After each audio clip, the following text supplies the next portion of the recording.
Welcome to the Trailblazers. I'm Perry Rarick, your host. The purpose of this interview series, The Trailblazers, is to share with you interesting discussions I have with trailblazing business leaders. My guests are innovative, they're experts at what they do, and they're not afraid to challenge the status quo. My Trailblazer guest today is Andy Holt. He is the Chief Commercial Officer at Viralgen. They are a contract development and manufacturing organization in the pharmaceutical space, and more specifically, in the development and production of gene therapies. And that's about as challenging and innovative as one can get these days. Andy has 20 years of experience, most of those in leadership positions in B2B commercial operations in the pharmaceutical industry. He has served with Lonza, BioReliance, AskBio, Incardia, Solistic, and now Viralgen. Andy is a biotechnology leader with a passion for delivering innovative gene and cell therapies to patients. He is a commercial operations expert in a challenging environment requiring high trust and absolute accountability. And he believes that if the science works, the business strategy should too. And doesn't good science deserve a good business strategy?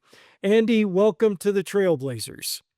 Thanks so much, Perry. I think I'd like to just have you come around everywhere I go ahead of me and just do that. And it would make me feel much more excited to walk into rooms with that sort of hype to start. So it's nowhere to go down but here, or nowhere to go but down from here. So it really excited to talk to you today. Sign me up. I'm with you. I'll do it. Andy, you and I met about a year ago, late last year, at the Outsourced Pharma Capacity Update. Uh, and what struck me initially was Viralgen's location, San Sebastian, Spain, in the Basque Country. I don't think there's another contract development and manufacturing organization there. So that was striking. Then we met again. We reconnected just this past July, again at the Outsourced Pharma Capacity Update.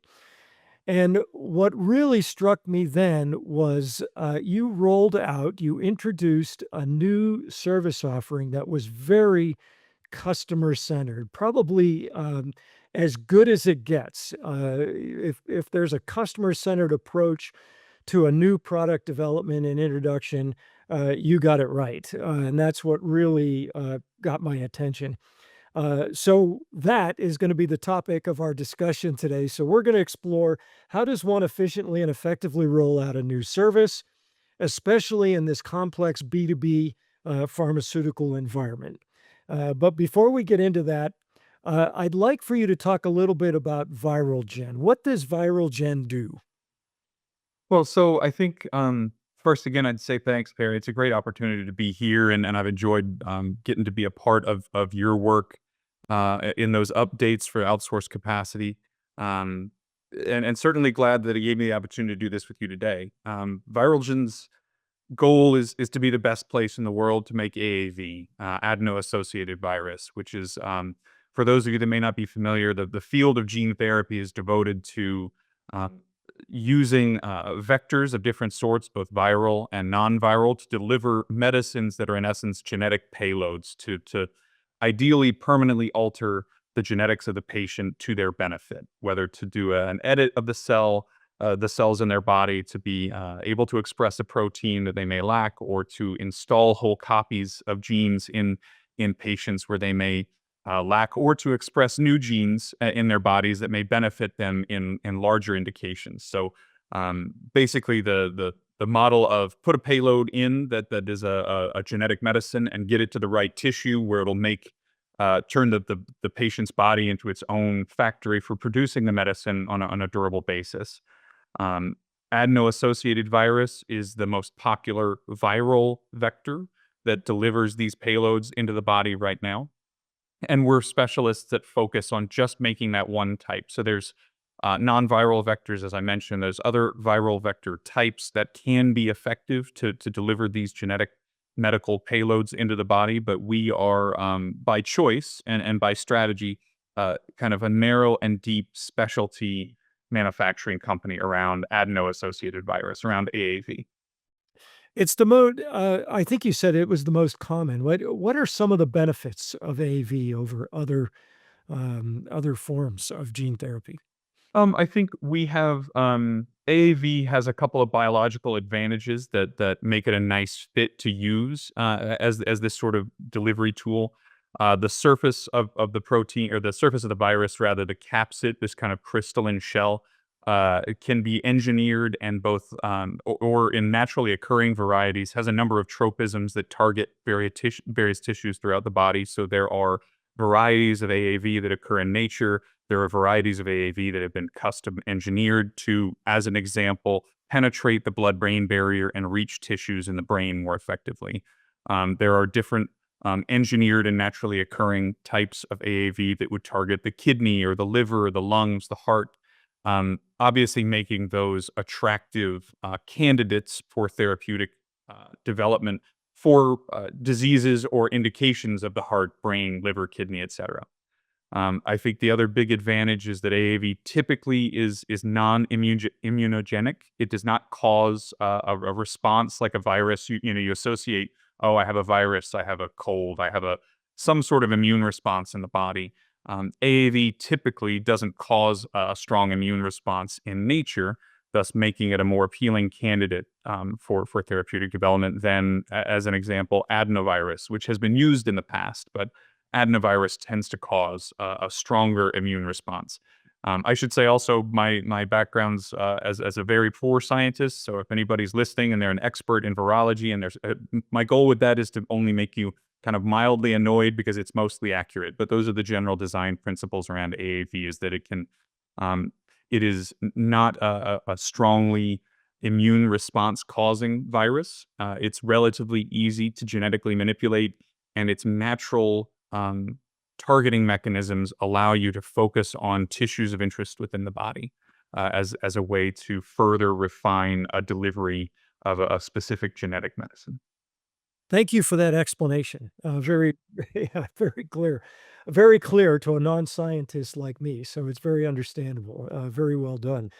I want to turn to your role there. If I surveyed chief commercial officers, they would all have a little bit different functions. So, what are your responsibilities as a chief commercial officer at Viralgen? At Viralgen, I think how I typically put it is I ultimately hold a good amount of accountability for the customer experience, from the very beginning of someone becoming aware of Viralgen. The marketing function reports into me. We have an excellent head of marketing. Her name's Anna Dorenzo. She's the one who led us to be introduced through the OPCU work. We have a fairly narrow target audience, right, of people who want to develop gene therapies and can use AAV. So reaching that market and penetrating that market with messages of education, persuasion, and awareness is kind of the first piece of the chain for my responsibilities as CCO. The business development function reports into me, and I'm accountable for the signature and negotiation process around opportunities that are created from our business development team in the market. We have commercial operations and strategy, which is kind of the nuts and bolts pieces of how we generate proposals, how we manage our customer resource management tools, the Salesforce, et cetera. And also kind of some of the strategic pieces of how we think about bringing offers to market, whether it's changes in our capacity, changes in our capabilities, those sort of things sit within a function that rolls up to me.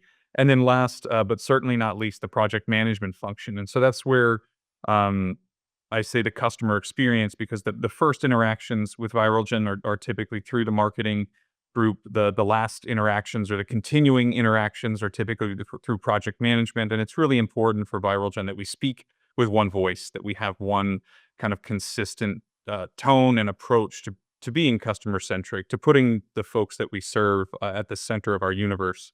And so that's kind of my function from stem to stern, so to speak, is those four key verticals. But ultimately, if one of our customers or one of our projects goes well, and not only the science and the manufacturing and the regulatory and the legal and all of the huge complexities of our lives as manufacturers go well, but also the experience feels right for the customer. And they know at the start that they took a risk in choosing a CDMO, and at the end they say, I would choose them again. Everybody was great. That's kind of how I evaluate whether our function in commercial is doing well. Yeah, and you mentioned strategy. That's a big role. That's what we're going to talk about, I think, mostly today. But that Mhm. strategy, aligning market needs with a capability that you have. So the last time we met in July, you rolled out a new service offering. So I want to kind of get into that, and if you could walk us through the who, what, where, when, how, and why. And I guess before we talk about the service offering itself, why? What's the why behind it? What were you seeing in the market that led you to, we're going to offer this, and we think the timing is good now? Well, I think ironically that the timing is a big piece of this, where I think for many of the folks in our customer base, our prospect base, the timing is actually pretty bad, right? Funding for small spin out biotechs is really challenging in the last 8 to 12 months especially, and kind of what we were seeing, a big piece of our commercial operations function is focused on data harvesting out of what we see in our own customer base, and we've tried really hard because the kind of gold standard for those data sets, right, is to identify leading indicators from lagging data, right? We only know, we can't tell you how long a customer takes to sign something until they sign it, right? We can only say they haven't signed yet or they took X days to sign. But if we look backwards and we see trends in the length of signature times, what we're started to be able to do at Viralgen over the last year or two is kind of on the shoulders of this giant of data that we've gathered, to say if we see signature timing falling below a certain date, if customer moving faster through the pipeline, that's not only an indication potentially of business development skill and negotiation strength, but it's an indicator of market conditions. At least for us in our little narrow target market of AAV developers, it's a sign that maybe things are heating up, that the market is getting a little bit warmer because people have the ability to move faster through those kind of funding allocation steps to get board approval to sign a significant outlay with a contract manufacturer like us. So if they're going faster, things are going better. If they're going slower, things are going worse. Those sort of data sets that we look at, as well as things like, do we retain customers well? Do we get that second or third batch? Do we get that second or third program? Um, the average number of programs per customer, right, is first and foremost a customer retention metric, but there's an echo in that data of how many programs does each customer have the time and funds to develop. And so we started to look at the data set not only for what it means for us, but for the market, and saw a trend that a lot of our customers initiating new programs were going slower, were getting smaller, and even becoming kind of very small shops. And rather than the sort of, hey, we just got let's call it a 15 to $25 million Series A. The company size is between 15 and 75 people. They have 1 to 2 programs, and they are moving, from first contact to clinical in less than 2 years.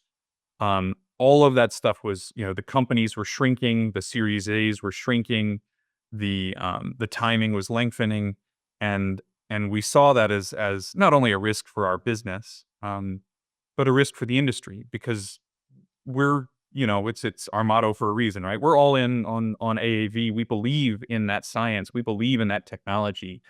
And we haven't seen any cause for real concern that the fundamentals of the virology and the drug development that we're engaged in have changed. It's just the market conditions that have changed. And so we, from a position of relative stability, our parent company with Bayer Pharmaceuticals is a massive multinational pharma. They believe strongly in cell and gene.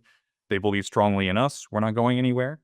Our originating parent company, AskBio, has a robust pipeline. We're going to stay busy with AskBio's drugs for a long time, and we're happy for that stability as well. Any CDMO would love to have an anchor customer like AskBio. We just happen to be lucky enough that they're part of our lineage as a company as well. So we're on pretty stable foundations. We have all this nice data, and we see the industry suffering because of conditions that are largely out of its control, right? This instability in the market right now, I think, has very little to do with the drugs these people are developing, which is a shame. And so stability, identification of a problem, what do we think we could do about it? And some of those folks on my leadership team and the group at Viralgen said, well, we should do something about it. And in the slides that we used in our last conversation, Perry, we made this graphic that just kind of shows, you have to get data to get funding. You have to have funding to get data. If you run that circle backwards, I don't have data, so I can't get funding. So I don't have data, so I can't get funding. And so we said, well, what if we could solve a piece of that and say, we'll take a little bit of risk with you. We'll give you some data and bet that you'll come back to us. And so that's where this launchpad idea really started. Was we put a ton of time into our downscale model, this little kind of 2-liter model of production.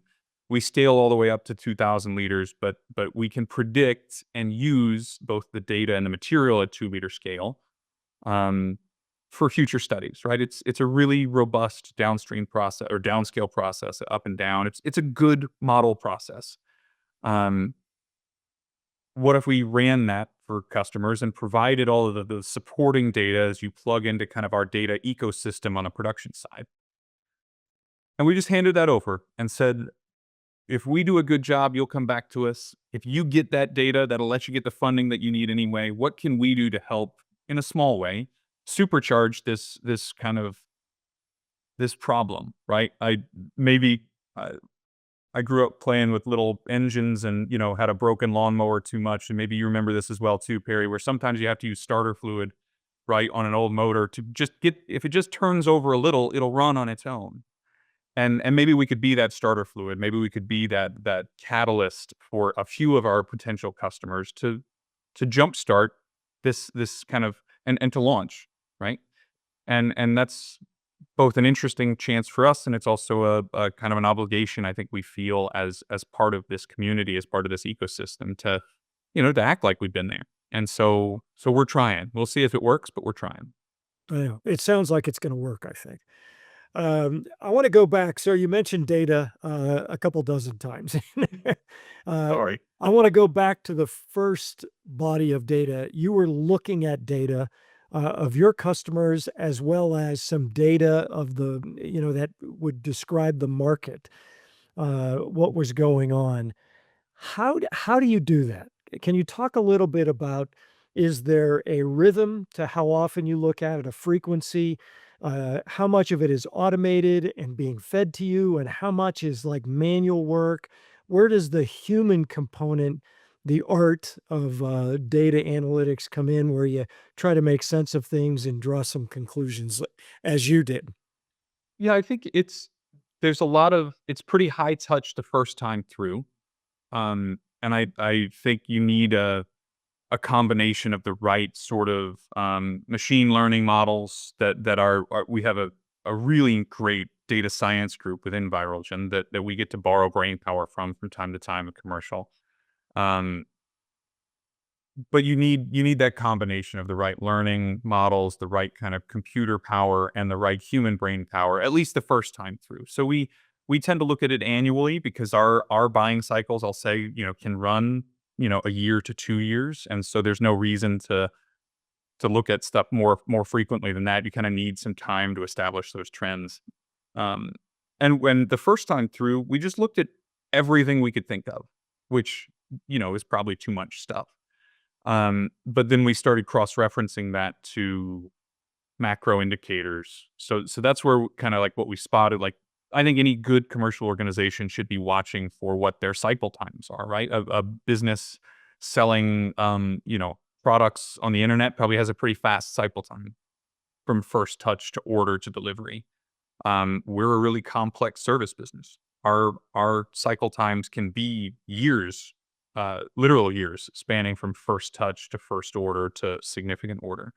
So knowing those trends is important. Knowing what to expect and to set a baseline, I think, is what we tried to do the first time we began this. But then when we saw the trends over the years, and then you lay those against um, things like the Fed interest rate and number of Series A's and average dollar value of Series A's in our market, and you start to see correlations, and more importantly, a lagging correlation, then you start to have something interesting, and then you can start to automate, and then you can start to challenge with bigger brains than mine the strength of that correlation and the power of the predictive nature of those correlations, and then you have something cool, right? Then so I think it was about casting a pretty wide net and then trying to find ties in. I mean, the joke I always make, right, is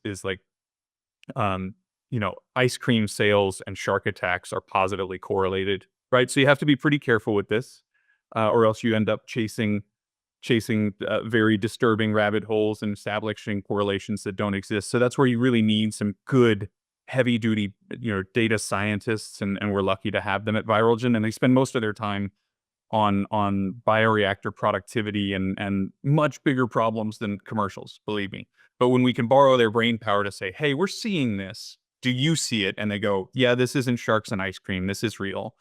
You get something pretty exciting, and then you can automate. So now when we run it, I mean, we could run that analysis every 3 months if we wanted. I could run it every 2 weeks if I wanted, but it's about the trends and the change. So it's you have to have the right information gathered first. You have to have the right kind of broad view, I think, second, and then you have to have the right analysis third. And we're lucky that we followed that path pretty closely to get to where we are. That's amazing. So you took your own data scientists and just redirected them into the commercial operations or commercial landscape. And they did that for a short period of time, then went back Yeah. doing what they do every day. And I mean, our data sets are simpler than what they're used to dealing with. So they were a ton of fun to. I mean, that was bringing a big hammer to a small nail. But for us, it's really meaningful because we've been on a quest for that sort of data for a long time, right? It would be that's kind of the holy grail on the commercial side. If you could predict the market, right, then you start to sound like somebody who's on late night TV selling stock tips, right? We're not quite there, right? But that sort of hunting those leading indicators from lagging data is a holy grail for us in commercial, so that we can adjust and respond ahead of when the market does. And I don't think we're there, but I think we have a nice foundation. And with this launch pad, we're going to try to say, this is what we see in the market. This is how we're going to respond, and we'll see how it goes. Amazing. Smart work. So you mentioned the what, which is the Launchpad. That's your new service offering and what that does. I want to, if you can describe this. You drew some conclusions from the data you were analyzing. You identified, uncovered some unmet needs, okay, among a target audience, and then you developed a service offering, a product or a service. How did that what came first? Did you have to do anything differently to develop the capabilities, or were they there and you just needed to focus them into this segment of the market? No, I think it was about the lens through which the capability is focused rather than anything else. Because this, I mean, we're not a very broad company, right? So we've developed a lot of capabilities for onboarding customers onto our platform, the way that we make AAV quickly, and then those tools are useful for 100 applications, right? So this smaller scale, we typically run it at 2 liters, but call it between 2 and 10 liters. Um, Helps predict cost of goods. It helps show process control. It delivers some material back to the customer, which is really important, so they can play with it in their own labs and do experiments and generate their own data that's product specific. All of that we already had. And as an example, we're using that same scale now for process characterization and validation. That's our scale down model for very, very late phase customers that we have in house. Uses the same capabilities, just in a different perspective, a different lens. So this is really about how we use the tools we have, uh, as opposed to like we've developed a pretty nice next gen sequencing, deep sequencing core at Viralgen. That we had to build. We didn't have that capability. So that kind of piece of our puzzle was a ground up build to offer like an AAV specific sequencing capability. This was stuff that we had that we just want to not quite repackage, but make sure that for this particular segment of the market, they understood why it was important, and make sure we had the capacity for it internally as well amid our other projects. Because anytime you go forward with something like this, and then you don't tell the folks who actually have to do the work, they get a little annoyed with you. So we had to do a little bit of that internal work as well before we were ready to roll. Who were the stakeholders at Viralgen that you needed to get on board, and how did you get their support? So who did you have to spend time with to get their support to get this to become official? Yeah, I mean, I think anytime somebody hears free, or giving stuff away or any of those words, finance runs to the table as they should. Our head of finance is brilliant, and she has a seat right here next to me, um, virtually for almost everything we do. Um, Marta, our head of finance, is a key stakeholder in this, because yeah, we're gonna lower margins, and she and I have to care about margin, and so that matters.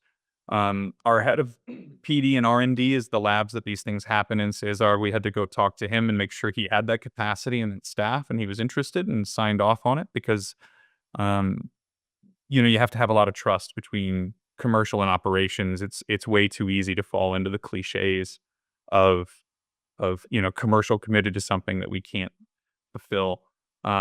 So other pieces, doing this like with legal and our contracting groups and those guys, hopefully it's more work and we want to make sure they have that. And then really socializing this with our entire leadership team at the executive level. We try to take a pretty enterprise approach to this, that uh, we're all accountable to one another. And so we rolled this through a strategic kind of pre-meeting group there and said, this is what we want to do. It's not just giving stuff away. This is how we're seeing it. This is the ecosystem. This is the message.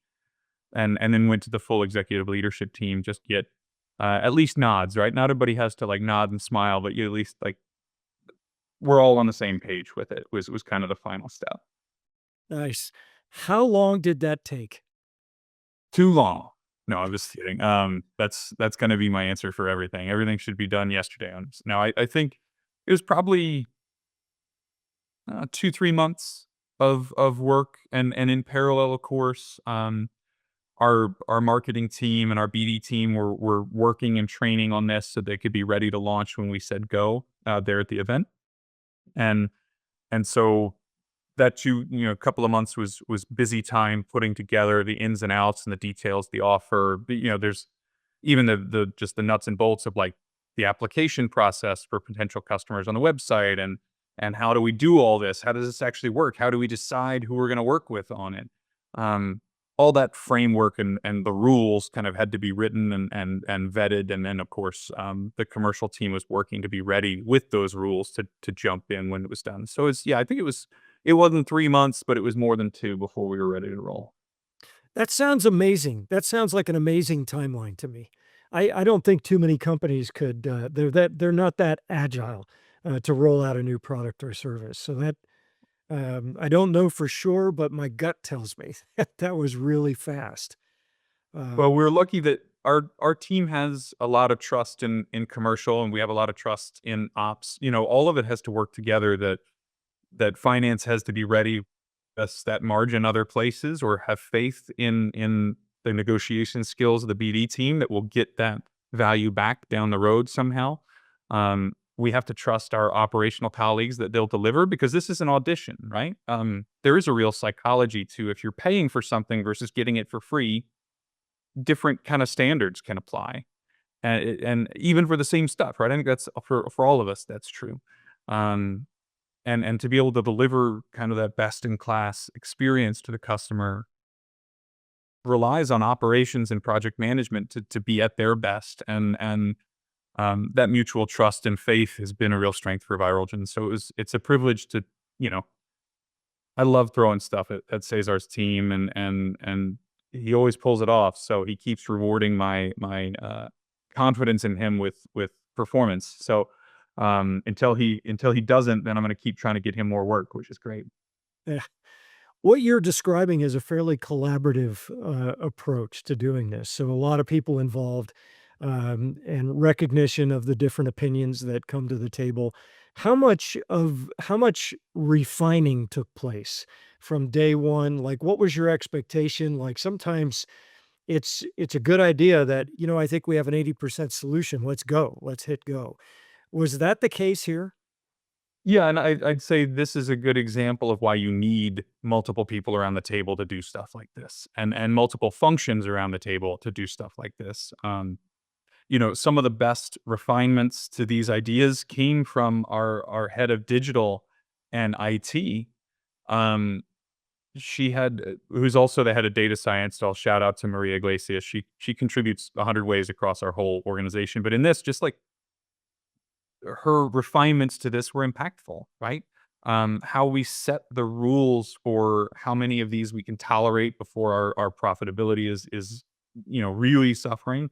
What we would do and not do, what's in and what's out. These sort of making that 80% idea 100% ready to be challenged by the market um, took a village, right? And it took a lot of perspectives. I'm really grateful we had. I'm grateful that the rest of the leadership team and a lot of people at Viralgen are more than willing to sit down and gently point out the flaws in our 80% ready ideas, right? The model I always think about, right, is if you're developing like a software, you can do all the bug testing you want, but the first 3 days the software is on the market is when you're going to find all the bugs you missed. Yeah, that's our kind of beta testing group for these ideas, is always a bunch of curious leaders at Viralgen who are willing um, to poke holes in it, not to nuke it, right? Not with criticism, but with love, to say, this is where I see, if I was a customer, this is the gap. What if a customer asks you this? What are you going to do? It was a really pleasant process to bring it forward, and that's where, again, I'm grateful for the team, because they help make it better and helped it go fast, because they're smart people with good ideas, and I'll take all those I can get. I want to turn our attention to where I came in. And when I first became aware of Launchpad, which was one, you were communicating it to an external audience. So, how are you doing that?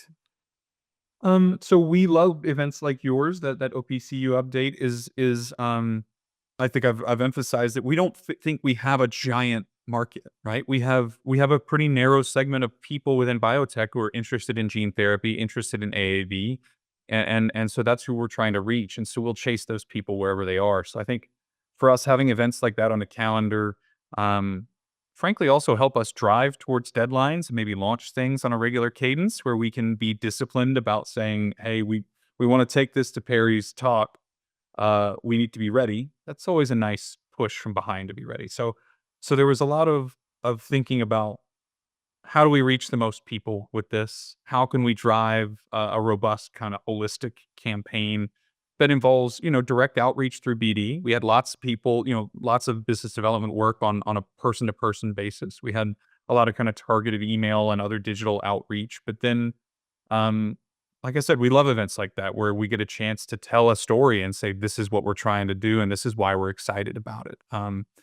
I think it is easy for those sort of events to fall into a feature dump sort of, this is our facility and it has this many square feet and we have this many bioreactors, and that's important, right? That information is important for buying decisions. Totally get it. But we wanted to make sure we could bring something um different, right? Rather be different and wrong than maybe boring and right, if I could oversimplify. So we wanted to put the right messaging together, tell the right story, and then give people a chance to come find us. And that's, just the little pieces of web form that you could fill out and somebody will chase you right away to evaluate whether you're a good fit. We've already had a couple customers come through the process and are in the middle of making batches right now, which is super exciting. And so then we could start to tell the second version of that story is this is what Launchpad did for these customers, and that's ultimately what we want to do, right? Like it's we're investing, by donating this expertise and this capacity to these customers that we think are going to be able to really launch, right? Really launch off the back of this data that we'll generate together. And so, um, being at this next stage, getting the response we did from talking about it with you a few months ago to now where we're already making a few batches and really getting the program off the ground is it's super exciting. Well, the next outsourced pharma capacity update, you can share that good news. We will for sure. I think we owe you that data, if nothing else, Barry. Yeah, I look forward to hearing about that. So it was very different. Your presentation stood out, and one of the things I recall that first really grabbed my attention was that you explained the why behind Launchpad. You didn't just talk about the what. You explained the problem that existed at among a group of accounts, a group of drug innovators that you thought you could solve. And you explained that. What made you why did you do that? I think the world's filled with whats and hows, right? But I think you can also, frankly, just as a presenter, get a lot more forgiveness from an audience by starting on the human side. And I think the why is a fundamentally human thing of this is why I'm here today, right? This is why we're trying to do something. And I think it's also a lot harder to disagree with a why. And if you can start by saying, okay, we have this okay, that I mean, I'm grateful to the work that we put into that presentation to see your response to it because um I think it's also really hard to have an insincere why, right? And not get sniffed out really quick.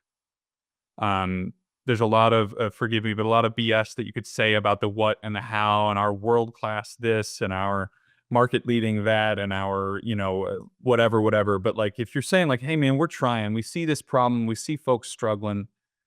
Um, I don't know if our answer is going to be perfect, but we feel like almost the moral imperative to try.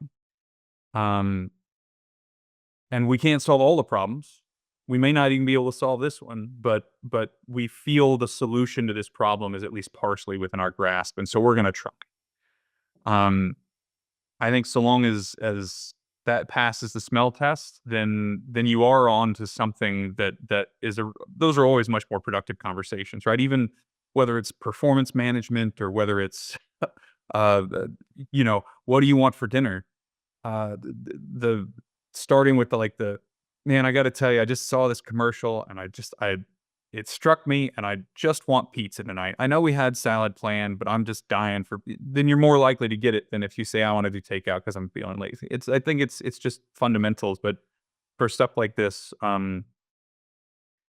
there's not enough why in a lot of what we say and do on the work side of stuff because I think people get afraid to just be human. I think the why is also fundamentally human and fundamentally vulnerable, and that can be really uncomfortable.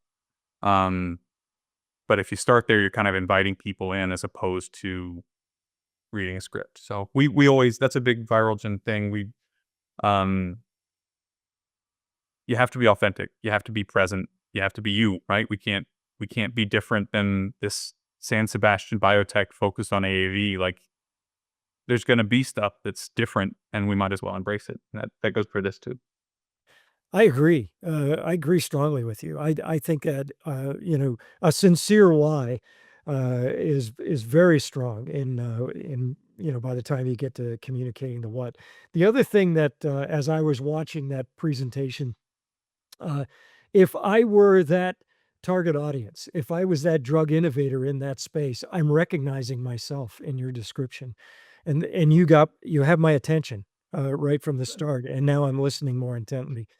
So, I mean, the that is a customer-centered approach to marketing, product development, service development, and sales. So, well done. Well, thank you, man. I really I am grateful. This is a lot of times the only feedback or proof of success or failure on these things is on the back end, right? Of like, did it work? Did we get some interest? Did this stuff work? So this is I will say something I'll make sure gets circulated around internally at Viralgen a lot, because a lot of people, as I said, worked on this initiative and worked on how we talk to the market. I'm really lucky that I get to speak on behalf of a team of hundreds of people who care really deeply about this stuff, and it's just my goofy face that gets to talk to you, but there's a lot of folks who care a lot about this, and this sort of feedback is valuable and rare. So I'm grateful. Thank you for taking the time to share that. Yeah, thank you, Andy. Great story. Thank you for sharing it with us. I really look forward to the next outsourced pharma capacity update and hearing more and hearing the case studies that you'll bring to that. My guest today has been Andy Holt. He is the Chief Commercial Officer at Viralgen. And we've been talking about just how to make rolling out a new product or service efficient and effective. That's how it's done. That's what right looks like. Andy, thank you so much for being with the Trailblazers. Thanks again, Perry. Great time, and really appreciate the invite.